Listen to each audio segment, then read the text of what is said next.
Em diversas partes do mundo, o direito de expressar a fé cristã é cada vez mais atacado. Segundo estimativas recentes, mais de 365 milhões de cristãos enfrentam altos níveis de perseguição em pelo menos 78 países. Regimes autoritários restringem a liberdade religiosa por meio de leis e violência institucionalizada, enquanto democracias frágeis permitem pressões sociais, culturais e legais que silenciam ou ridicularizam a fé.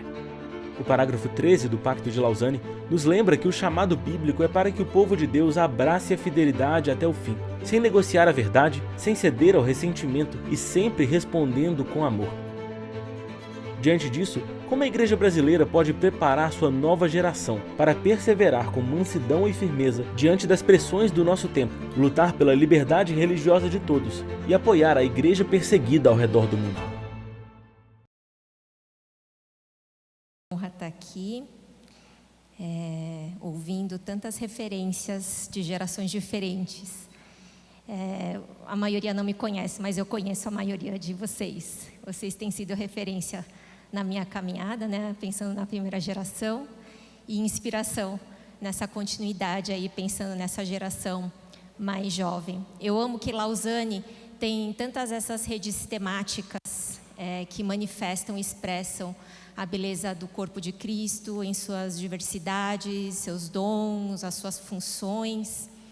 E é interessante como nesses 2 dias, ouvindo dezenas de pessoas, a impressão que eu tenho é que todo mundo está falando a mesma coisa. Só eu tenho essa impressão. A pureza, a autenticidade do Evangelho, que não podemos negociar jamais, que precisa moldar o nosso caráter e os nossos relacionamentos, para que, vivendo os nossos relacionamentos em coerência a esse Evangelho puro e autêntico, continuemos a obra que Cristo iniciou e consumou naquela cruz. Eu acho que o que eu preparei aqui não é muito diferente. Eu queria repetir a pergunta que me propuseram para que eu pudesse responder e contribuir aqui nessa reflexão a respeito do ponto 13.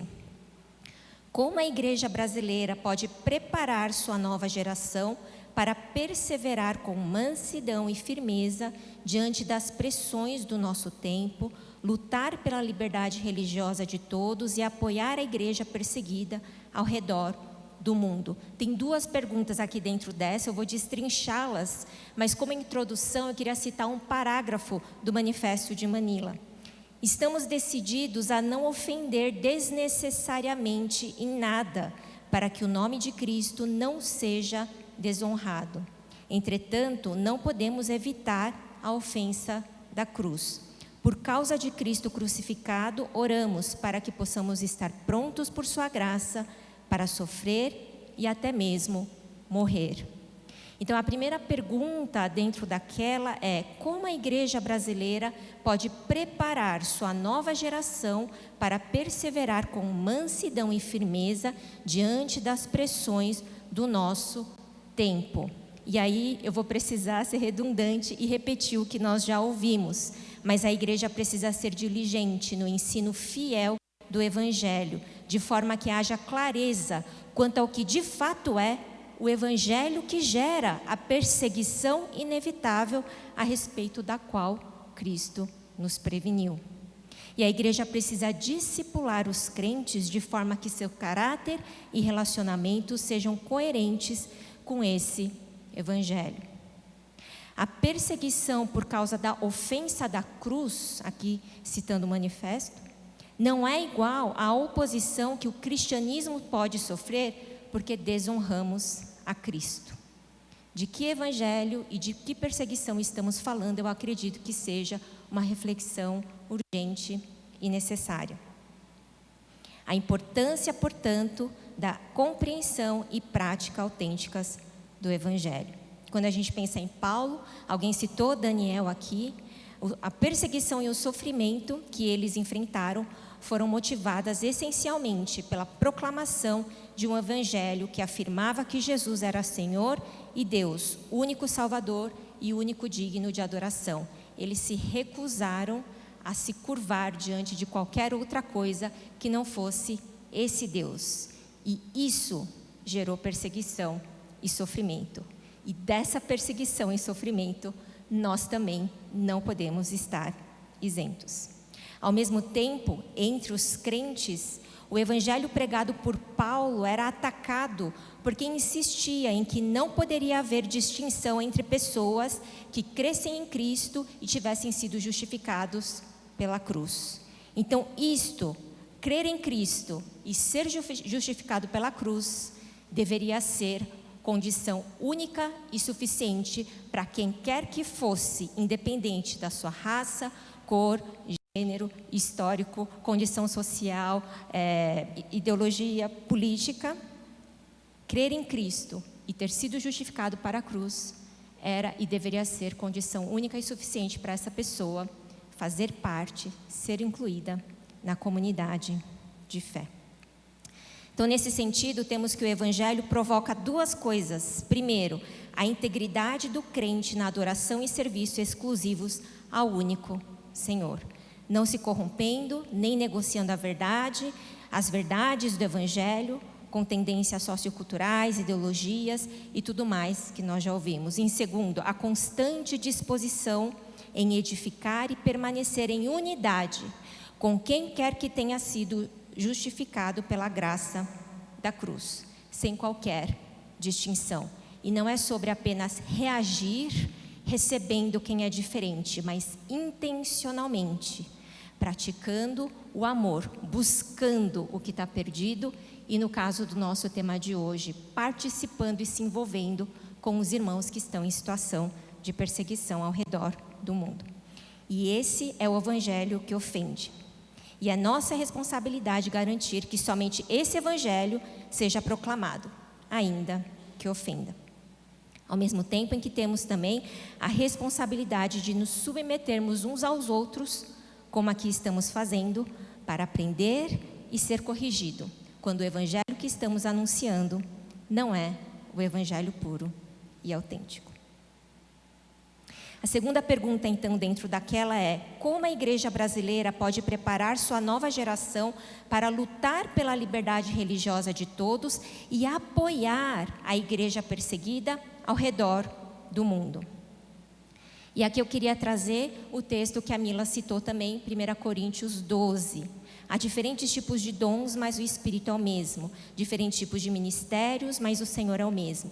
Diferentes formas de atuação, mas é o mesmo Deus quem efetua tudo em todos. A cada um, porém, é dada a manifestação do Espírito visando ao bem comum, a fim de que não haja divisão no corpo, mas sim que todos os membros tenham igual cuidado uns pelos outros. Quando um membro sofre, todos os outros sofrem com ele. Será que estamos de fato sofrendo com os outros membros que estão sofrendo essa perseguição ao redor do mundo?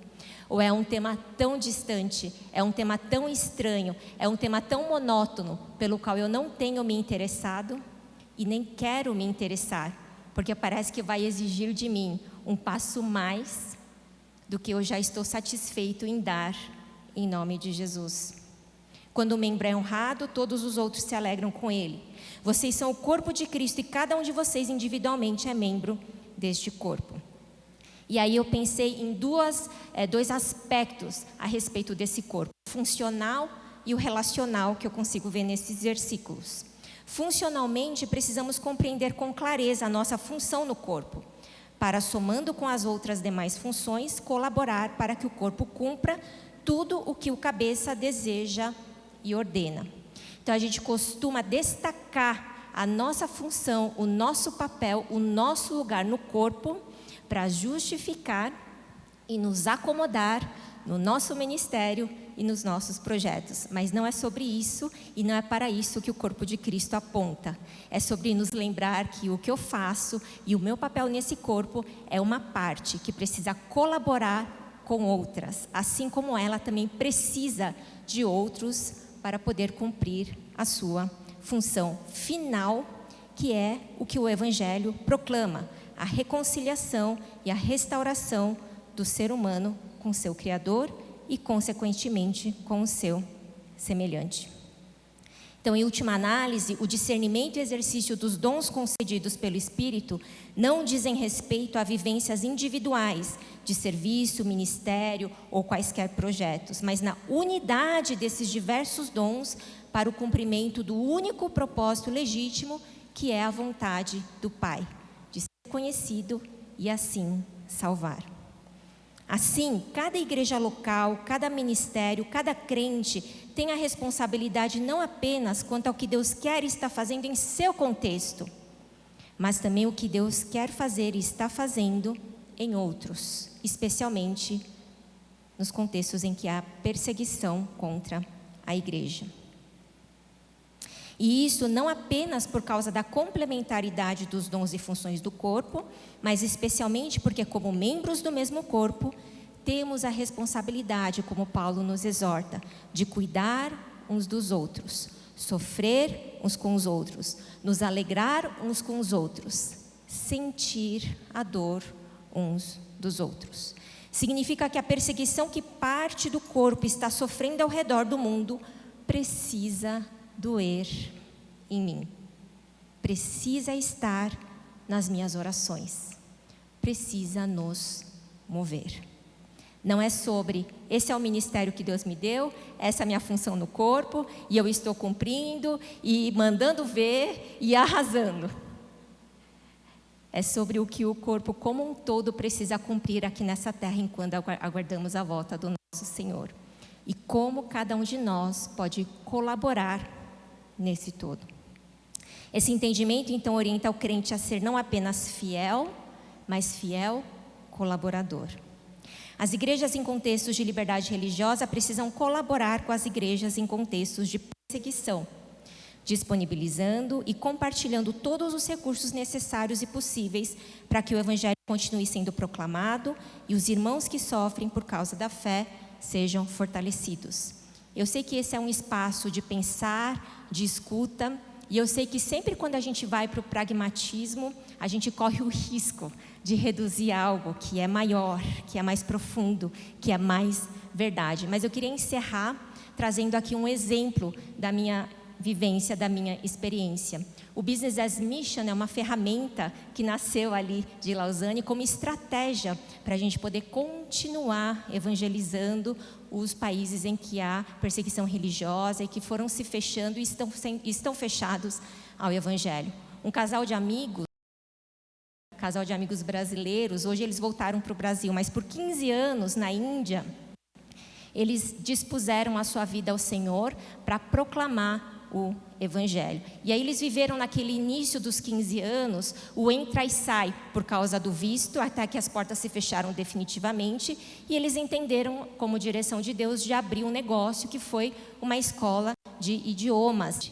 Depois de 10 anos de escola de idioma, 10 anos de Business as Mission, quando nos encontramos, ele falou assim: por que ninguém me falou desse Business as Mission? Ninguém me contou desse negócio, ninguém mandou os materiais para mim. E a gente vê que é o mesmo Espírito, o mesmo Deus. Não é sobre ministérios específicos, é sobre quem Ele é, o que Ele está fazendo e o que Ele faz. E a gente só dispor a nossa vida para colaborar com o que os outros estão fazendo. Tiveram todo aquele conflito de sustentabilidade financeira e do relacionamento com os locais. Até que então o negócio se estabeleceu, começou a gerar lucro. Eles ligaram para a igreja deles aqui no Brasil dizendo: pode parar de mandar a oferta, porque agora a gente pode viver do salário que a empresa nos paga. E então essa igreja deles aqui no Brasil disse: não nos tire a honra e o privilégio de participar do que Deus está fazendo na Índia. E essa atitude é tão diferente do que eu tenho visto por aí, quando a gente fala sobre essa estratégia. Mas é negócio? Resolvam-se entre vocês. Mas vai abrir empresa? Então tem que viver disso. Não vem falar de oferta missionária. Como eu aprendo, como eu aprendi com esse exemplo. E a minha oração, e espero que a de nós aqui hoje, seja que o Senhor nos dê graça, tenha misericórdia, para que a gente continue olhando não para nós, mas para esse Cristo que salva. Amém.